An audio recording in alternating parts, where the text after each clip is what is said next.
The toll of the Blue Cut wildfire east of Los Angeles is already high. Nearly 100 homes have been destroyed in the past there. Nearly 200 other structures burned to the ground. Part of an already tough wildfire season in California. We're joined now by Carter Evans, who's in California. Carter, are firefighters making any progress?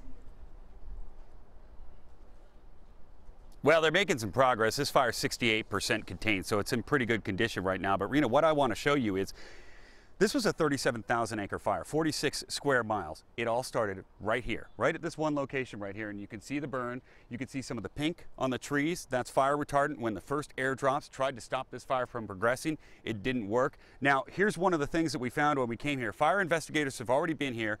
They've already cleared the scene. This was a homeless encampment. And if you look over here, there's a bunch of butane cans.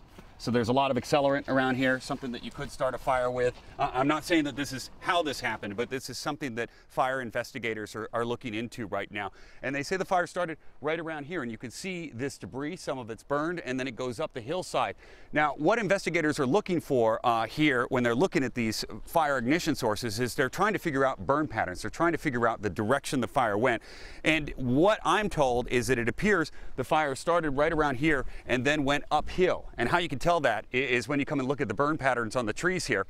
If you look right over here at this tree, for example, you can see how it's more charred on this side.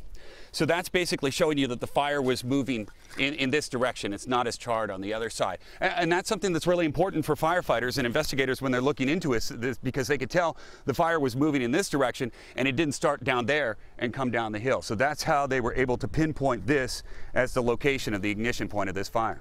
Carter, it's so remarkable what you just showed us and walked us through right now. Do you get any sense, though, that there's going to be some sort of relief coming up? You know, I do. 68% containment on a fire is pretty significant. That means that they've got a line cut around 68% of this fire. And as long as the flames don't jump that line, they've pretty much got it under control. So that's really, really a good situation here. Now, when can they let people back in? They've started to lift some of the evacuation orders in the communities that weren't damaged. In the communities that did receive extensive damage, that's going to be a different story, because they've got to go in, they've got to make sure all the hot spots are out, because when a fire comes through, it can retain heat underneath the ground, tree stumps burning. It can be very dangerous for people to come back into the area. So they've got to clean that stuff up, make sure the fire is completely out before they allow people back in. Remarkable report. Carter Evans, thank you for that.